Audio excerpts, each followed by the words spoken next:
The Say Something podcast is brought to you by amomentwithmorris.com and blackblueprints.com.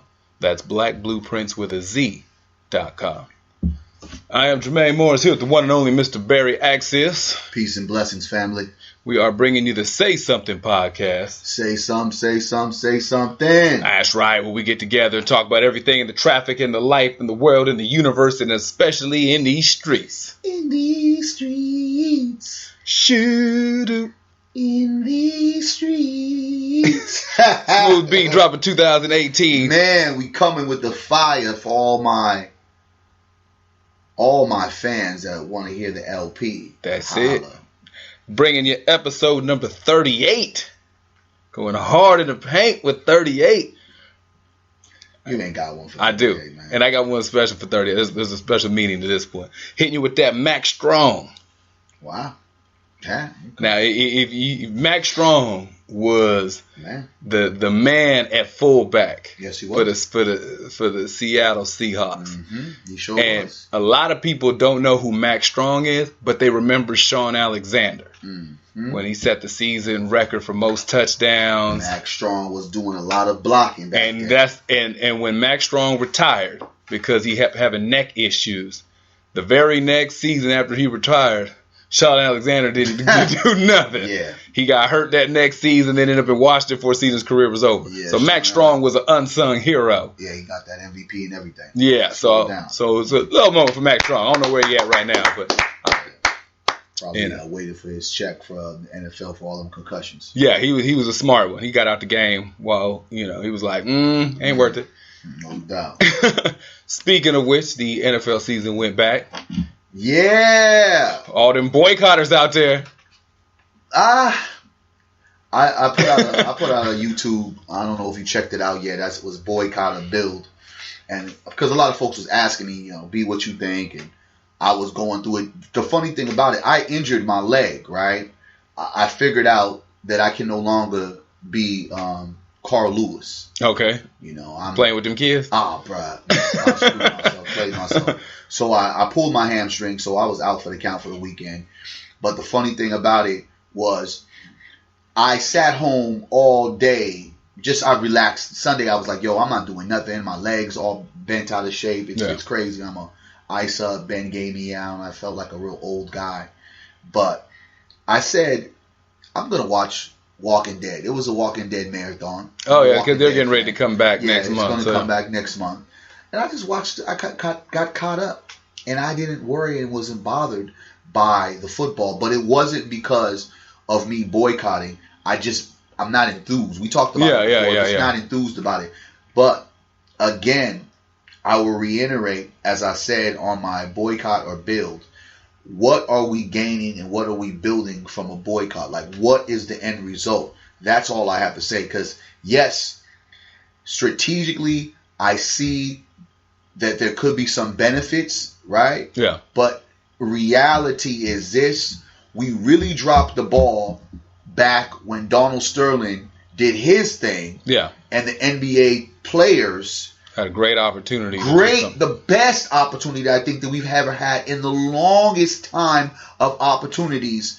And it was to give some input and background on what it is. Donald Sterling, of course, was the owner of the Clippers. He said some crazy things to his girlfriend. It went viral the eve of their playoff game with the Warriors, who was then coached by Mark Jackson. And the Warriors aren't the Warriors who they were now. Actually, it was the Clippers who were supposed to be what the Warriors are. Yeah. And instead of the Clippers sitting down, which if they had, the Warriors would have followed suit, because Mark Jackson was like, we're going to follow your pursuit, brother. Whatever y'all want to do, we with it.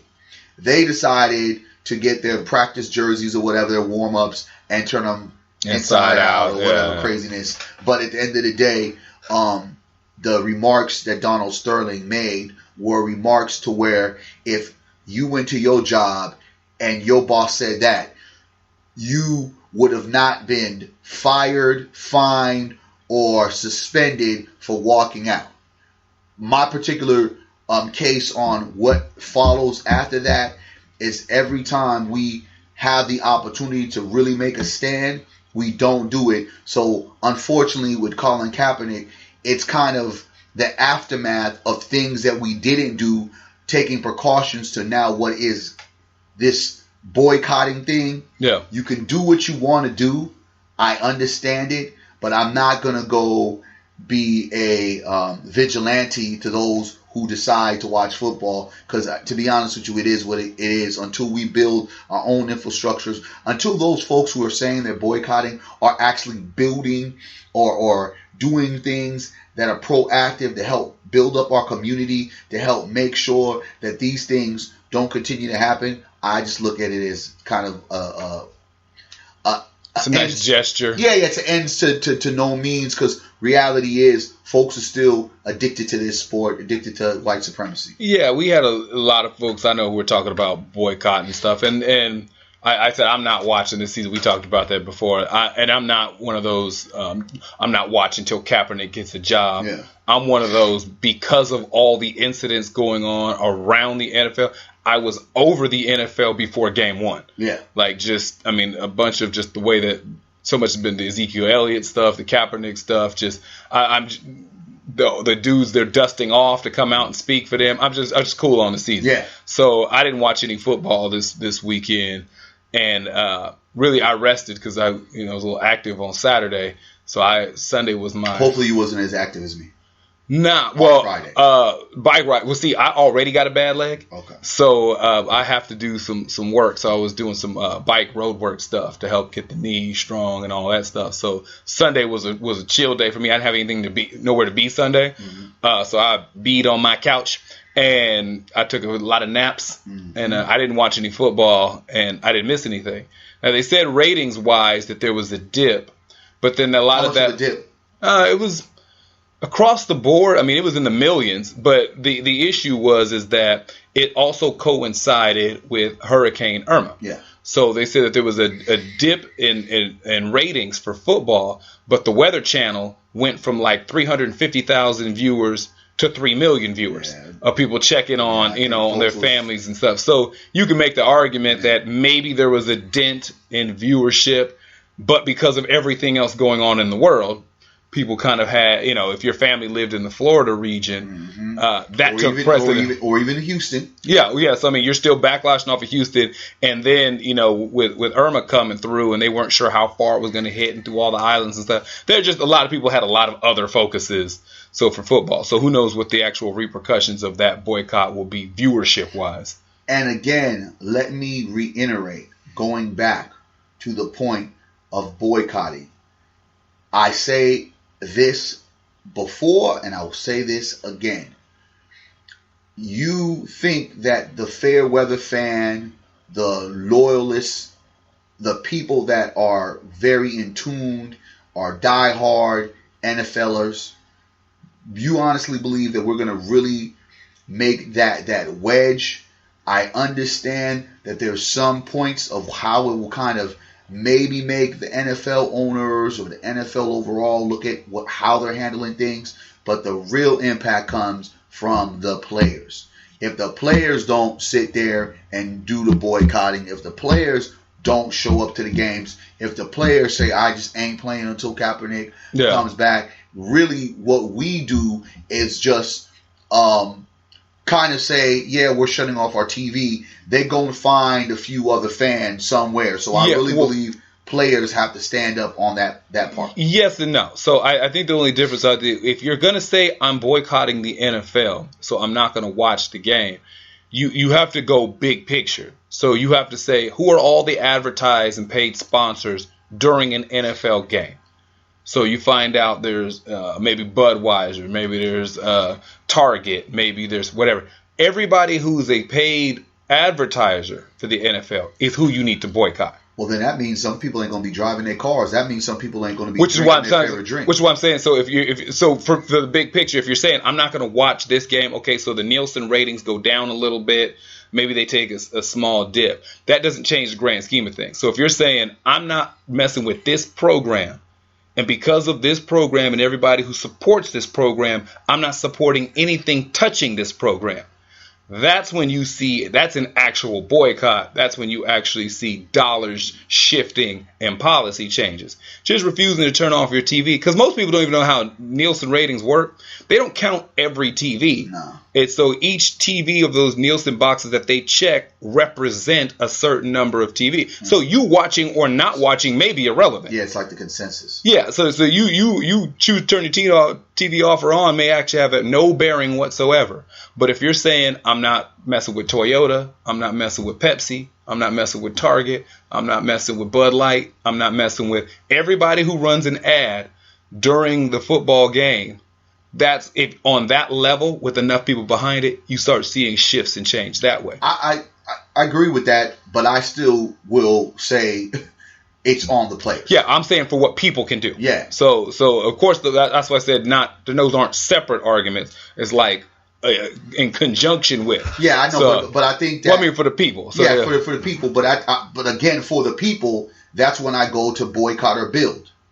We spend so much time trying to cut off the hand that feeds us and don't have the hand to feed us, if you understand what I'm saying. Yeah. Right? It's just, all right, what's the alternative? I'm not going here, but I Where am have I gonna nowhere go? to go. Yeah. Let's go into our own community here in Sacramento.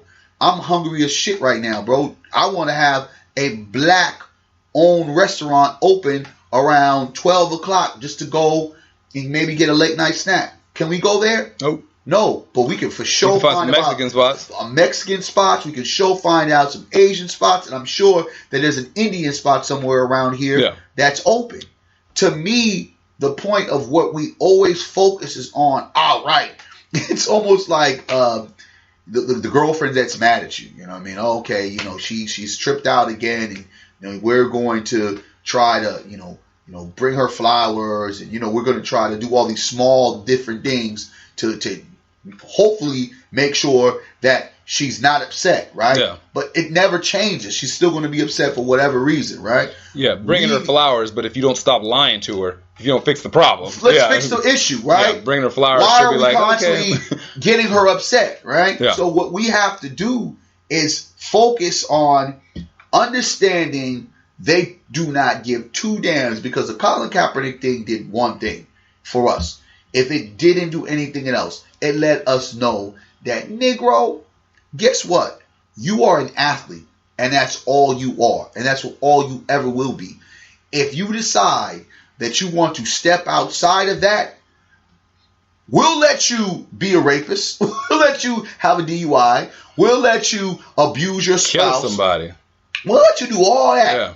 But once you start messing with this system of patriotism and this system and belief that this flag is the centerpiece for opportunity, once you start standing up against this oppressive system, we will shut your ass down. So seeing that and understanding that should let Negroes know, again, I will use this example. It's very clear. I say it all the time.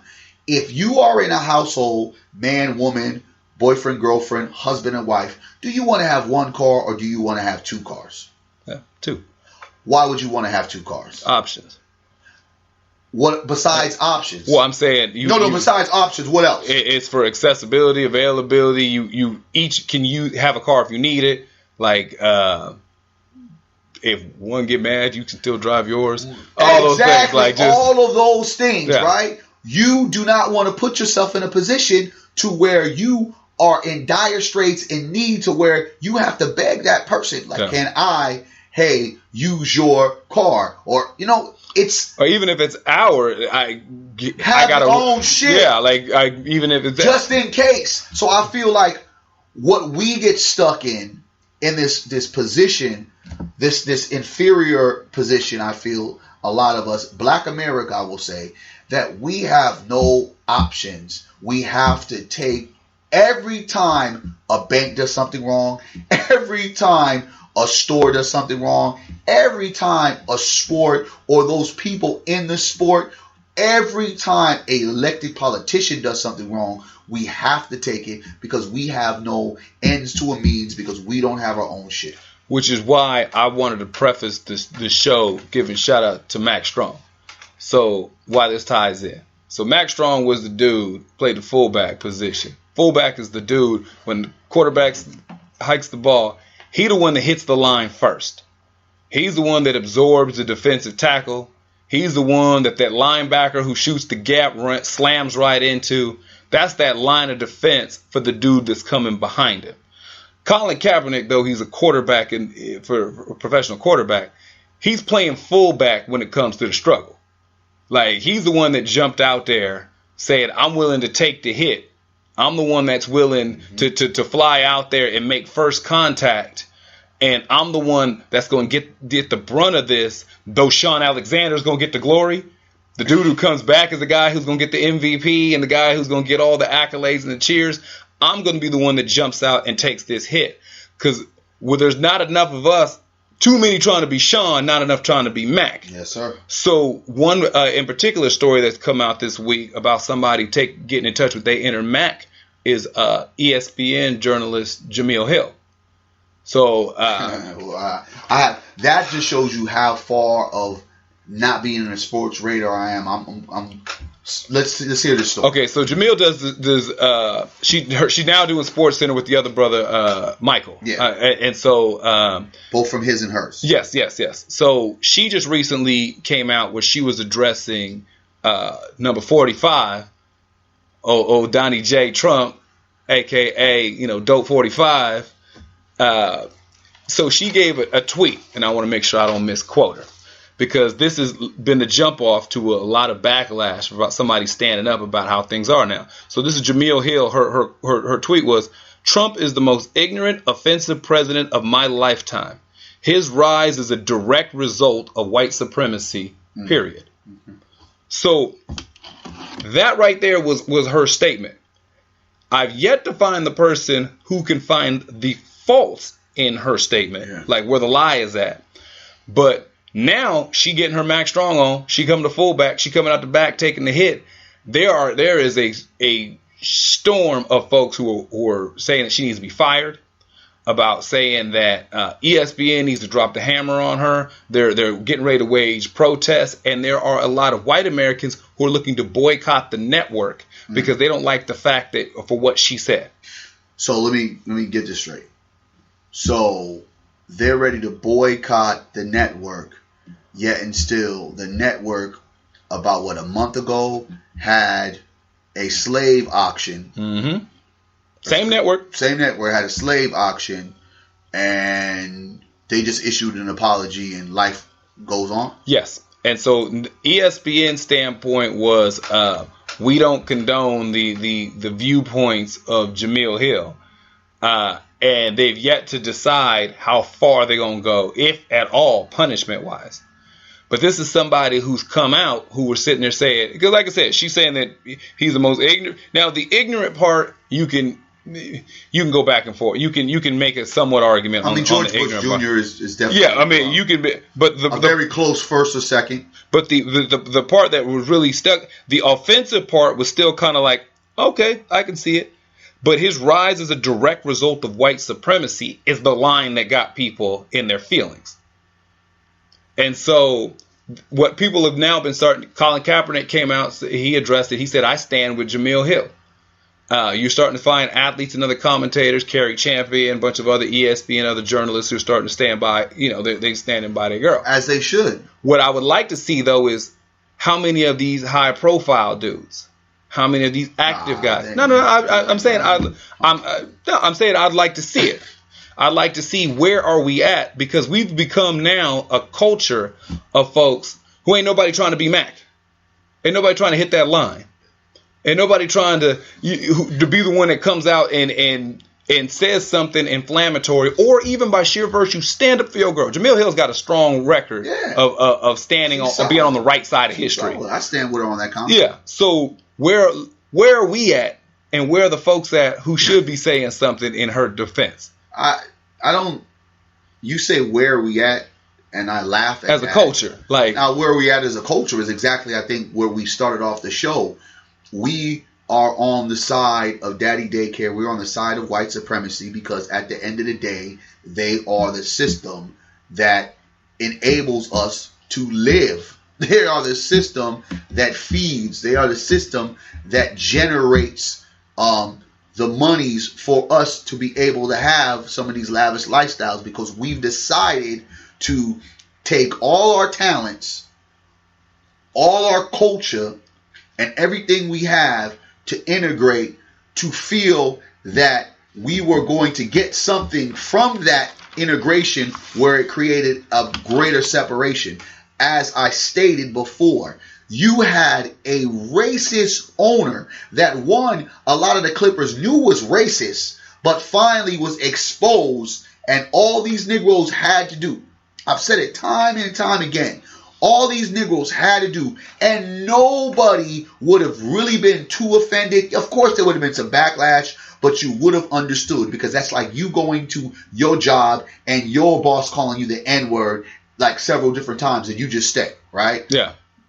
You could have put such a big punch in the world of white supremacy, and at the same time create such a movement that the ownership in every sport would have conducted themselves a lot different. But when every time Jamel Hill sells a comment like this, and you have Jason Whitlock Negroes that will create another comment that you shaking your head is like, what did he just say? Do some cool shit.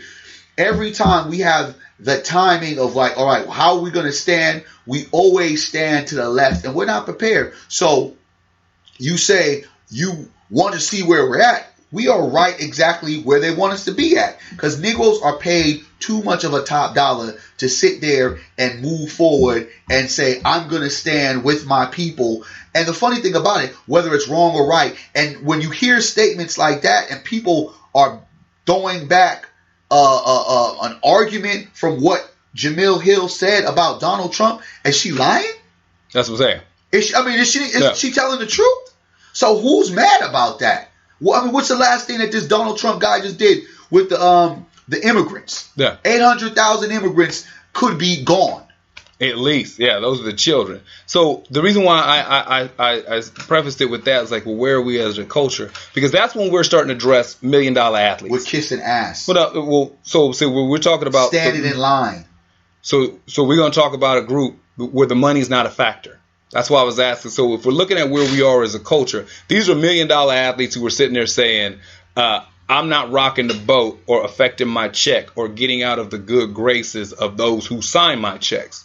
So now when we scale back to the people who that's not the case, we're not talking about millionaires. That's why I say as a culture, we have become, or have we solely become a culture of people who don't stand up or speak up when it's right? Because this is what's going into this story out of Chicago, and it's a horrific story involving a young lady. But this is what they tie together. Yeah, okay. But let's real quick with Jamel Hill, and I just want to get to that real quick with you, right? Let me ask you this. Okay. If I was paying you $2 million, right? Yeah. To be my butler, right? Okay. And every night I'm sneaking in little girls. Okay. Are you going to say anything? Are you going to get out of line? Yes. You, right? Yeah, because what? I would be under the belief of, if I'm getting $2 million from you to be your butler, I'm a $2 million butler. So you're not the only A, I've made $2 million. So there's things I can do with my money. B, that's what the market is saying I'm worth. So I can get that somewhere else. C, it's just flat out wrong. And that's not something I'm a co-sign or condone. Let's say there was no other market for butlers, but the market of Virginia. Yeah, in a small city. So if it's the case to where if I'm not doing this for $2 million, I'm making $40,000 a year at the Walmart. Like if it's such a huge jump, I'm still saying something, because I can't. To me means more than money. So you're saying you have integrity? I mean more than money. Yeah, that wouldn't sit well with me, to where you couldn't cash me out for my peace of mind and personal sanity. Like if I know little girls are being hurt, violated, whatever on my watch, and the justification is I'm getting a check, money doesn't have that high enough value with me that they would overlap one another. And I know the example was probably extreme to some folks, and they listen like, well, damn, that's kind of morally not right. But this is a reality. Yeah. And I think the reality is what you saying individually, you have integrity. Yeah. That you cannot be bought for a buck. That I'll go ahead and take my talents to a $40,000, $30,000. I'll figure something out. Yeah. Income having job compared to the $2 million. Negroes aren't thinking like that, bro. One of the worst things I've said that ever happened to the black Negro is the Negro when the Negro got millions of dollars in his hand. The difference between should have never gave you was money. Listen, the difference between where we were then and to where we were now, there was like, say, 340 of us, right? 300 of us were being oppressed, being abused, being disrespected, being spit on, being shitted on and kicked on. Where 40, because we've always had black people, and regardless of what time it was, whether it was being enslaved, whether it was civil rights, there were some Negroes doing better than others, right? There's always a Steven from Django. There's always somebody in a slightly better position. Exactly. So in that particular sense, when you look at our history back in the days, there was that few Negroes that didn't make the majority, right? Yeah. And even in the numbers, you're probably saying, well, there's more probably Negroes in poverty or still trying to get ahead because, we only make, 13% of America. But in the reality is what is perceived and what is being promoted to us, that there is a lot more Negroes having good living. And in reality, there's a lot more millionaires than we've ever had in black America, right? Yeah. And there's a lot more access that we've been given. So instead of having 300 folks feeling oppressed, that is going to say, 40 are feeling good about the system and why are we trying to change anything? They have to sit there and come with or it doesn't even matter where they want to stand, because there's more people being oppressed by the system that's going to speak out, where now it's totally reverse. We have a majority saying everything is good, where a minority is basically saying, no, it's not. And to that point, why you have all these high-priced, cool Negroes getting paid top dollars is because though you have integrity and morals, they look at it this. That guy is paying my bills. That guy has given me a living that I probably wouldn't have gotten if I didn't have this skill or this mindset or this charisma, this talent, whatever. So how am I going to betray the person, even though that person is not morally correct, doesn't stand with integrity? He's still paying my bills. He's still giving me a check. And I think that's the difference where we are now. Negroes, going into the story that you're about to go into, Negroes from old to young, they only look at one thing, and that's the money. Okay. So for that, a lot of that, we completely in step. I think that there's a large percentage of people who, as long as the check clears, what he does is his business and I mind my business. I'm here for your example. I'm getting paid $2 million to be the butler. I'm not being paid to be a security guard or police officer or this man's judge and jury for his late night activities, even if it's with a little girl. We have a lot of those who it's just money over everything. That is, so as long as the money's flowing and the check clears, that's all we need to know. So for that percentage, I think that it wouldn't matter what was going on. It wouldn't matter if it was little girls being smuggled in. It wouldn't matter if it's selling drugs to the community. It wouldn't matter if it's whatever. Like, it just wouldn't make a difference. As long as their check clears, they're fine. Yeah, because I think, not to cut you off, but I just think, what is promoted to us? Well, that mentality, but so take that percentage, the ones who's like, but as long as the check clears, I don't care. Then you have another percentage who are not doing as well as the $2 million butler, but are doing better than the people who are struggling. And so they see themselves in a different position. So they may not even be like, okay, well, I'm overlooking this. I'm just putting my head down. I'm trying to get somewhere. We have a bunch of people. There's not a uniform idea of behavior.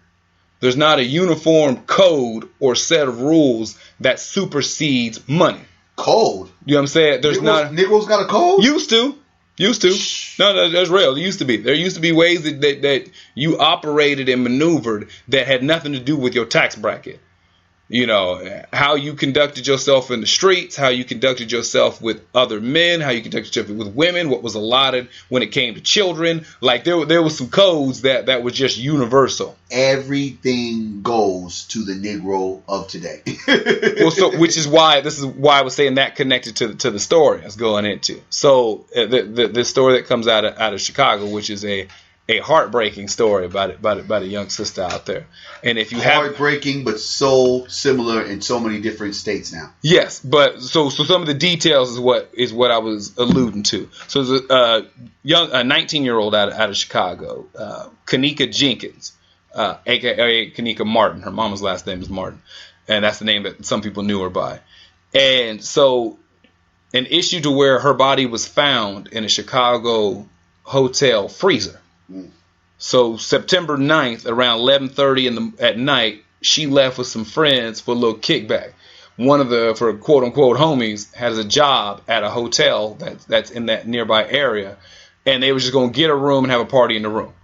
They're of age, over 18, so it's not like this is kids sneaking out, but they're under 21, and so there was some drinking involved. So while they're in this room, one of the girls is Facebook Live and getting her social media stuff on, talking about kind of what's going on. So during the course of this night, there's a couple of varying stories, but some of the facts that have come out is that somewhere around 1:30 in the morning, this girl Kanika talked to her sister, and so kind of letting her sister know what was up and that she was okay and that things were all right. So around 4:30 that morning, the friends with Kanika called Kanika's mother and said, "We can't find her. We don't know where she went. We don't know where she's at." So the mother calls the hospital. She calls the hotel where they're at and asks to see the surveillance tape from the hotel. Because she's like, "Look, she was just here. My other, her sister just talked to her a couple hours ago. She was just here." The hotel gave her the runaround, redirected her to the police, and the police kind of just told her to sit down somewhere and we'll handle it. So allegedly, about another 2-3 times, the mom is jamming the hotel up about show the tape. Like, what room she was in. Like, it shouldn't be that difficult to figure out where she ended up. So then, ultimately, they find Kanika, 19-year-old, in a walk-in freezer in the hotel room.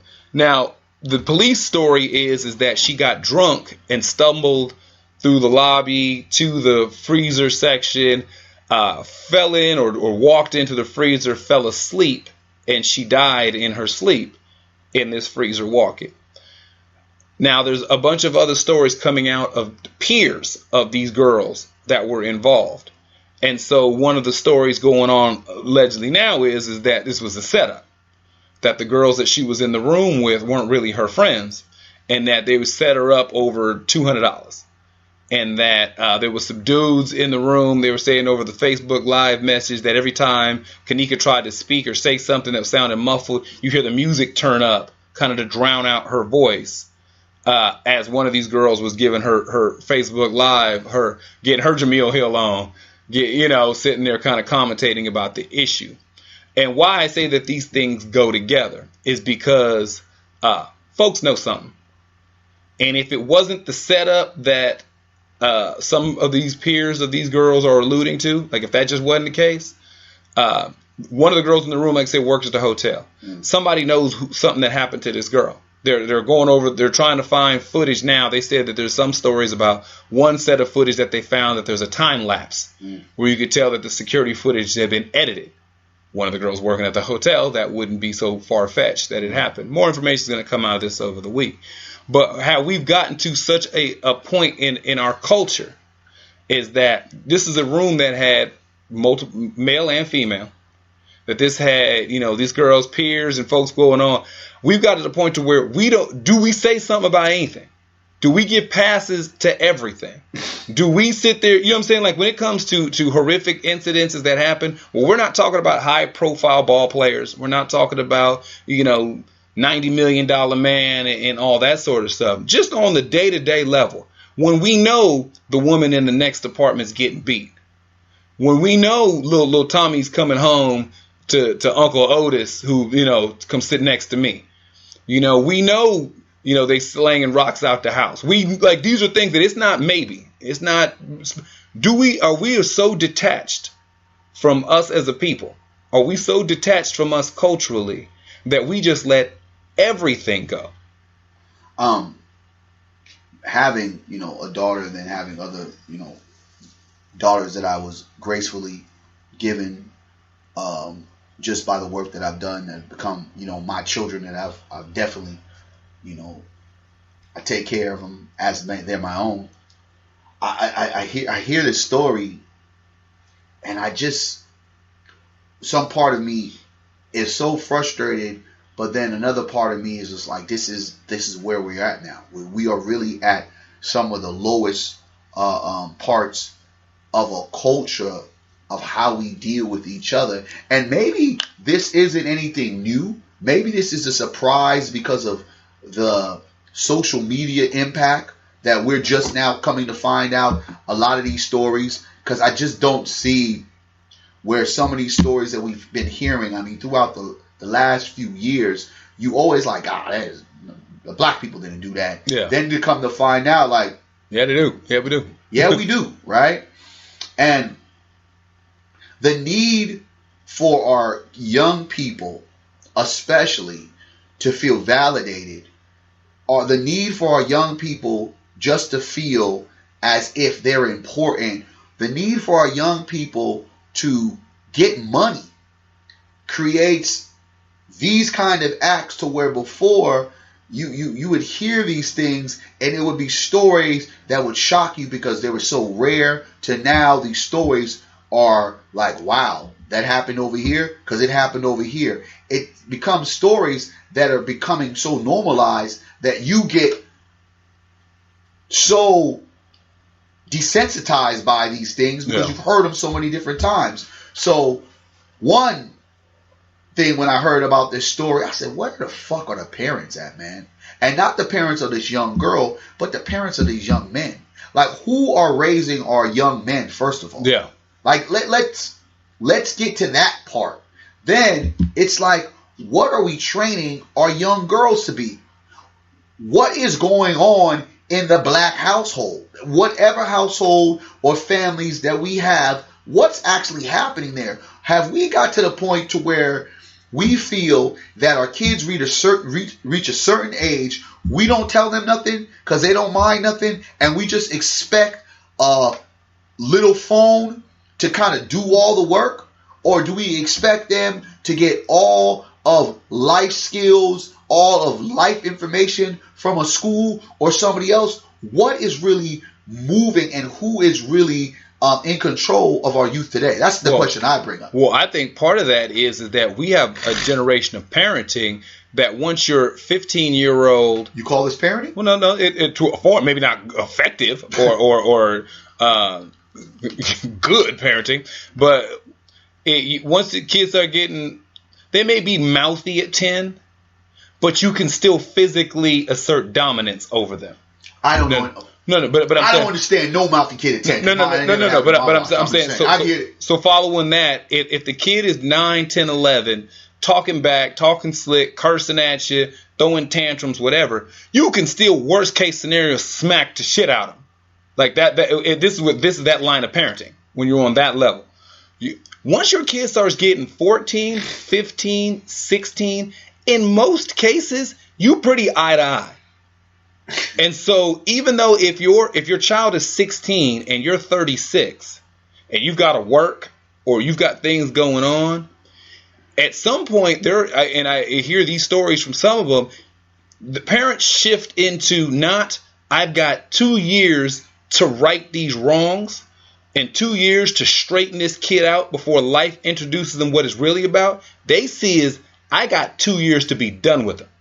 So the gears shift from, let me double down and get all this knowledge. Let's get all this course correcting. Let's get this information. Let's get new influences. Let's get them in a new environment. Let's do whatever I got to do to straighten them out because I got 2 years left. It turns into, I'm just going to tolerate them for 2 years.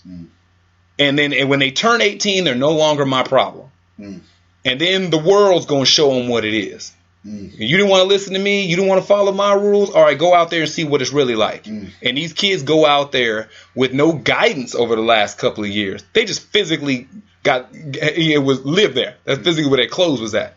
So they get out into the world, and these are the type of loose behaviors. But what I say is, like, if you got a group of 6, and even if you the 6 that's like really out there doing dirt, one in that 6 has still got a bit of a conscience. Do you know what I'm saying? Like what I said to Max Strong. Who the Max Strong? Who the dude that's willing to stand up? Who the woman in the group that's ready to stand up? Because we've gotten ourselves. I got a video was tagged to me. Somebody was a World Star video, and it was 2 women were fighting, and there was a young brother who was like coming in there trying to say, "Nah, y'all don't have to do this. Like, it's not that serious." And both these women were bigger than him. He wasn't a real, he wasn't a real big dude. But he was like, seeing 2 black women fighting was doing something to him. And he kept trying to break it up to where one of the guys that was over there filming yells at the dude and is like, "Mind your business." And then turns on the kid who kept trying to break it up and starts swinging on him. And then the guy who was trying to break it up ultimately starts to run away because they're just jumping on him. And then he starts getting chased down the street by 2-3 other dudes. Like, what culture have we created that the idea of doing the right thing, the idea of, like, that dude who was trying to come in and do right because maybe his mama raised him right, his daddy raised him right, was so outnumbered in that environment because that mentality was so foreign. Like, what do we do? What is even this saying? What actions can we take? What stuff do we have to start doing to start curbing some of this stuff? Because this is a problem. It's way beyond, way past the problem. But the funny thing about it is, you talk about that story, I'm thinking about what happened to me recently in the summertime, earlier in the summertime, where I had about the same thing. But before it got to that point, I just said, you know what? Y'all want to go ahead and go crazy? And it was the daughters, the mothers, and everybody watching, and everybody recording, and everybody cheering on the chaos. Yeah. It's gotten to the point where there's so much mental sickness. There's not enough foundation building. There's not there's not a degree of correctness happening in behavior in the household that, first of all, you can't tell nobody nothing. Yeah. Everybody's turned up. They off them drugs. And they really believe the imagery they hear, they see on the daily is really their life. They honestly believe. Before, I looked at it that I think one of the strongest elements of probably where we were very turned back in our day, right? You know what I mean? So we were about the same age. So we were at levels. We were kind of the originators of a lot of this bullshit. But I think one of the things that probably really saved us is we had imagination, right? That when I listened to NWA, they didn't have about 25 different videos for 25 different songs. They were lucky to get maybe 2 videos off an album, right? You have me listening to the lyrics and me imagining, right? The images are like, wow, I'm trying to create this in my head. Now, these cats got about 25 videos for 30 songs, right? Yeah. And they ain't leaving you don't need to have no imagination. I'm going to show you how to roll this blunt. I'm going to show you what this syrup look like. I'm going to show you what this lean look like. I'm going to show you what these baddies look like. I'm going to show you what these guns look like. I'm going to show you They got YouTube tutorials on how to make drugs. I am going to give you a one-on-one tutorial about this life. Where before, some of this stuff, if you wasn't involved or in tuned, you're still kind of like, whoa. You're sitting back imagining, and now they're playing it out to the point where they're like, yo, I'm going to be exactly like this. And I think because of that, I tend to say I understand the poison of white supremacy for all of what we are living now. But then I also think about accountability.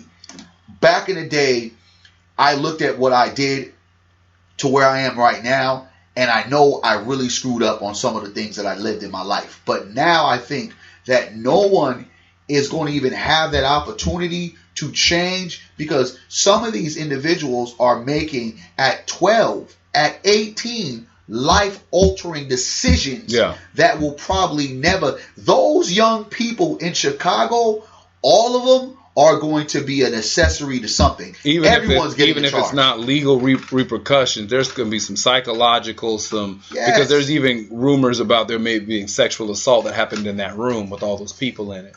So, I mean, going to what you're saying, because I think it was a very good point. When we were younger and you had the NWAs coming out, and you had people who were talking about glorifying gang culture or street violence or whatever, it was still of the era where the dudes who were really doing it weren't doing it for show. So Do My Dirt All By My Lonely was a real campaign. Like, you weren't out there trying to be on Front Street. And the dudes who was really, really doing stuff, they didn't want their picture taken. They weren't out there posing with everybody. You didn't know who they were. You didn't know who they were unless you didn't know ish unless you was doing ish. And reality was, as much as NWA is famed for bringing in a lot of that gangster music, those guys weren't really gangsters except probably one. Which is what my point is. Yeah, Easy was the only one really doing it. And that's why they forced him to the forefront. He wasn't even trying to be in music. But why I say that with that example is that now it's a reverse. Well, now you have the generation that came out glorifying it, but the guys who were really doing it were still there. Yeah. So now you shift into 2 generations of glorification. So now you've got CB4s are now 3 generations deep. So now all these dudes out there who are acting like they're doing it, portraying that they doing this and doing that, and blending with the image that they're trying to create with how they really live. Now there's no base point of, because the dudes were really street dudes. When kids started being flashy and drawing too much attention, they pulled them aside. Hey man, knock all that off. This ain't the movies. This ain't the music video. I ain't about to get popped because you decide you want to be popular. So now you're a couple of generations in, and that stability, that voice, that direction is gone. Yeah. So now you've got 20-year-olds who are leading 12-year-olds. Ain't nobody got a daddy. Yeah. And the 20-year-old looks up to the 24-year-old, and he's now schooling the 13-year-olds, and they're the ones who are out there running the streets. So I'm saying, when we look at, making these changes, making these, because it's not just about identifying the problem, but it is to a degree we've got to say, what is it we need to do? Because being complicit with stuff is where we're at. And I get it, it's not just us. They had the issue in Seattle where the mayor just had to resign because he just had his 5th accusation of sexual misconduct with minors. And this one happened to be with his cousin. Because people who've been in that office been looking the other way for who knows how long, and because this was a family member, it got out, so he ultimately had to resign. Being complicit to stuff has become common. The no snitching campaign. Go. So where we're at as a culture is that, like you said, we can't tell nobody nothing. It's disturbing because I try to figure out. Are these kids even thinking? Are these individuals even thinking? They're reacting. The emotional, the sensitivity that a lot of our young people are growing to be, and even some adults as well. Because a lot of the adults, unfortunately, they are going on 45 and they're stuck on 21. No one's thinking. Like, no one's really having a rational thought saying, this girl is on Facebook Live, and we have this girl screaming in the background, and I have all these people that know me, and I'm going to assault her, or I'm going to do whatever, and I honestly think I'm going to get away. They identified one of the dudes because the girl had those old Bret the Hitman Hart sunglasses, used to wear those real reflective ones. She was wearing those in her Facebook Live, and in the reflection of her glasses, you could see a dude in the room. The junior detectives of her peers, the social media little warriors that knew these girls, put 2 and 2 together because they matched the image of the dude's coat, found a Facebook page or an Instagram page of him wearing the same coat with the same friends, tied them to the girls that was in the room, and they put together a full investigation and started posting all these people in the room just based off of her Facebook video. So how long do you think you are not going to get that knock or that call? Right? Oh, yeah, everybody think they slicker than the system. I mean, yes. It's a prison full of folks who think they slicker than the system. The system is designed for bullshit like this. They've taken down harder criminals. They've taken down harder cases. And the fact that social media has been such the greatest tool that law enforcement has ever had since the day of the snitch. There's a huge department dedicated just solely for social media. Do you honestly believe that anything is hidden? So when we look at especially how we treat ourselves as black folk, when we're talking about black empowerment, when we're talking about dealing with white supremacy, when we're talking about supporting and us moving and building and not having coonish behavior, that is some coonish behavior. And the fact that we are not pushing for stronger campaigns to talk about not only domestic violence, rape in our community, and how we deal and talk with our young men and women about situations like this. Until we start getting serious about really being very intentional about conversations and intentional about working out these issues with bad parenting, because all this shit is like, if you had two working parents or one working parent that is just really doing their thing, and you just was a bad apple that fell off the tree, I get it. But most times, dog, 9 times out of 10, that shit's, you go directly to the root. You look at the culture, the foundation of that family, you find out and exist to the problem. Yeah, I looked at when I grew up, my parents split when I was in middle school. And when it was, for a stint, it was me and my mom. And I had a lot of free time. So by the time I was a senior in high school, I had 2 jobs while I was a senior in high school. Yeah. And because at that point, I cared about getting a car and I cared about having my own money. Uh-huh. So, but me and my mom were roommates my senior year in high school. We were ships in the night, like past it. If I was on some other stuff, you know what I'm saying? Or if I didn't have the foundation that I did, I could have very easily been out there doing stuff that wouldn't have gotten back to her until the cops were bringing me home. You know what I mean? Until it was like on that level of real. I could have just been out running the streets doing this, that, and the third, and it wouldn't have got back to her until it just got really real. Yeah. So I do believe that there are a certain degree of parents who, you know, they are involved, but because sometimes life doesn't allow for them to be that way, be as involved. But what I'm looking at is also that we have to start saying something to, because like with this situation here with the young sister in Chicago, what I don't want to see is when all this clears out, the only repercussions or the only person held to the fire are the staff of the hotel. No. I don't want to see that civil suit, because I'm sure that's coming. The mother's going to say, had you listened to me when I called you, when I contacted y'all at 4:35 in the morning, she had talked to her sister at 1:30. Had you listened to me then and checked the surveillance tapes, maybe we could have found her sooner.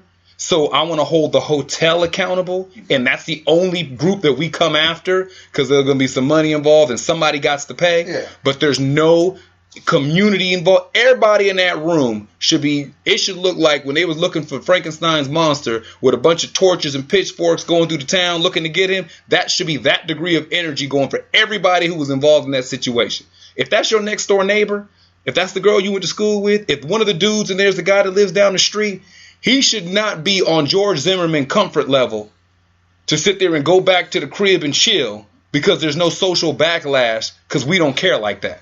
And George Zimmerman is definitely on. Well, that's a comfort level. That's a comfort standard. And that again. That's a Tempur-Posturepedic comfort level. That again. George Zimmerman rating. Before we can even try and attempt to rid ourselves of the plague of white supremacy, niggas have to do a lot of home cleaning, dog. Like, honestly. Uncle Reggie got to leave the house. We have for too long been too quiet about these things, and that's why now these things are playing out. We cannot continue to say, hey, let them talk about lean and getting high and toting guns and sexually assaulting girls, because that's what some of these rap artists talk about. They talk about doing these things to young women. I mean, I don't listen to all these songs, but I listen to my young boys when they're around me, and I'll be like, what is that about? Like, that stuff ain't cool. Yeah. But when you have nobody checking the pulse of what's going on in a community and being okay with it and just kind of waiting and hoping that these kids are going to age out of it, it creates this kind of energy. Yeah, thinking it's cute when your 9-year-old's twerking.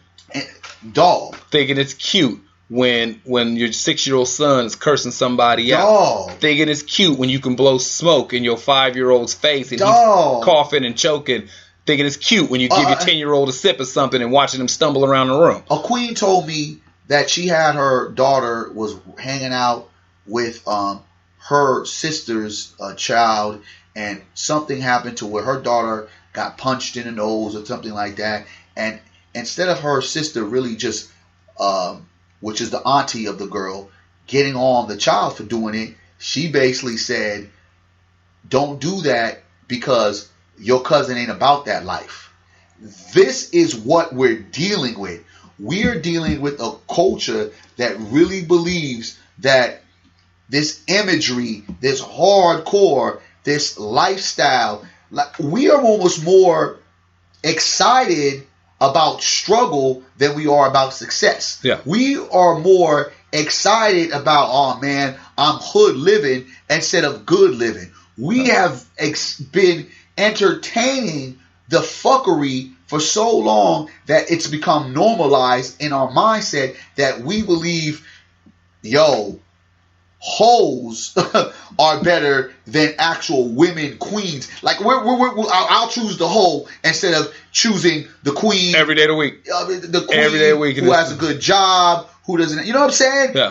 And no disrespect on the women, and I not trying I know to we ain't going down that road, but I mean, it's just that you would rather take the thugged out Negro who's not doing nothing, who's jacking in a box, instead of dealing with the brother that has a good job. Oh, he's corny. He's corny. He's a cornball. He's square bear. So he what are L7 to the max. What are we putting out there that now is coming back to haunt us? And to me, it's like, I'm at a certain level where, people were upset. I said, I don't go to the clubs. You know why? Because I don't need to be in the same club my daughter's in. Yeah. That's it. My daughter goes to the club. She's 21 now. And when she heard this story, she looked at me. She's like, Dad, I already know what would happen if this happened to me. I said, you wouldn't even have to worry about none of this shit. Because she was saying, damn, even at 19, I didn't go to hotel parties. And I said, well, you had a hotel, went for the prom, and that's what they do. But I'm just imagining how we are trying to entrust our kids to be with their friends, and so much crazy shit happens. And I remember getting hotels all the time when I was a young bull. You know what I'm saying? So I get it. I get understand. It, yeah. But I never thought about, I'm going to end up putting somebody in a fucking freezer, man. This shit is crazy. Like, I'm so blown away by some of these stories to the point where I just have to ask, and I'm going to say it again, where the fuck are the parents? We have gotten ourselves in a position to where, we've gotten ourselves in a position that it's disheartening sometimes, and it's a little frustrating, and that when we look at the things that are going on in society, we have to remove ourselves from that's them over there. That's them. That's their business, and mind your business and all that stuff. Because turn a blind eye and being complicit with what's happening is part of our problem. Mm-hmm. When you in that apartment and you can hear old girl screaming through the wall, and you just turn up your TV and act like you don't hear it. When you see, little homie coming out the steps with the split lip and the black eye, and you just, give him an ice cream cone and keep it pushing. When you see, 13-year-old girl getting ready to jump in the car with 4 25-year-olds. You know what I'm saying? And we just make a comment and judge her and then go right back inside and go back to our lives. That lack of it takes a village mentality is why we got all these solo individuals. And these are solo problems because when you've got a village and you've got a support structure, you've got folks looking out. You know, the old days where there'd be a couple of moms sitting on the porch watching all the kids. And if anybody who looked like they didn't belong over there, hey, who that? Who are you? What are you doing here? Now it's mind your business. You know, when stuff's going on, we have to get ourselves past that point of, you know, if it don't concern me, it don't concern me because it concerns all of us. Yeah. And the criminal that you let slide past you today may be the criminal that you have to deal with tomorrow. And that's why I'm on these streets trying to make a change every single day. I don't want it to be my daughter. I don't want it to be any of the kids that I work with. I don't want it to be me. You know, I want to be able to give opportunities to help young men and women all over the place and even adults. But we have to start taking some accountability for what's going on in our own households, in our community, and definitely understanding we know what kind of created a lot of this energy. But after a while, if we continue to understand we have a problem and we're not getting anything to help deal with that problem, the problem now becomes us. Yes. And so these are the things that we need to acknowledge, we need to work on, we need to fix, we need to really dedicate our efforts and our energies, and we definitely need to say something about. I'm Jermaine Morris here with Barry Accius. Where can folks find you online, sir? Barry Accius, Facebook, Barry Accius, Twitter, and at Instagram, Team Void, BlackBlueprints.com. What is he? I'm Jermaine Morris on Facebook, at JMorris CEO, every other social media platform. You've been checking out the Say Something podcast on SoundCloud. We are now currently on Apple iTunes. Dun, dun, dun, dun, dun, dun, dun, dun. So we're not on SoundCloud no more? We're still on SoundCloud. We're branching out. Well, we branching out. We branching out. So we almost big time. Yeah, we but doing. I have to have an iPhone. Well, if you don't have an iPhone, if you have an Android, you can get it on SoundCloud. Okay, but if you got an iPhone, you can get it in the Apple Store. But iTunes is big time. So I'm saying, so if you find it on SoundCloud or iTunes, make sure that you and it's still like it where you can. It's still going to run the same kind of numbers, or it's going to be different numbers now. They're separate numbers. Okay. So what you do is like it, rate it, subscribe to it, tell a friend. Subscribe, mother effer. Yep, subscribe, all that sort of stuff. We appreciate it. So we got an email too now. We got an email now too, and we on Twitter for specifically for the podcast. Yeah, so Twitter, man. If you got questions or things that you like discussed, talked about, some light shed on, say something podcast at gmail.com. Send in your info, as well as at we say something on Twitter. We branching out. Yeah, we're gonna get that Facebook popping off. All that stuff, and coming to YouTube. All that stuff. Shirts coming soon, too. Let's everything. I'm Jermaine Morris here with Barry Accius. This has been the Say Something podcast. Yes, sir. And until next show, we will holler at you later.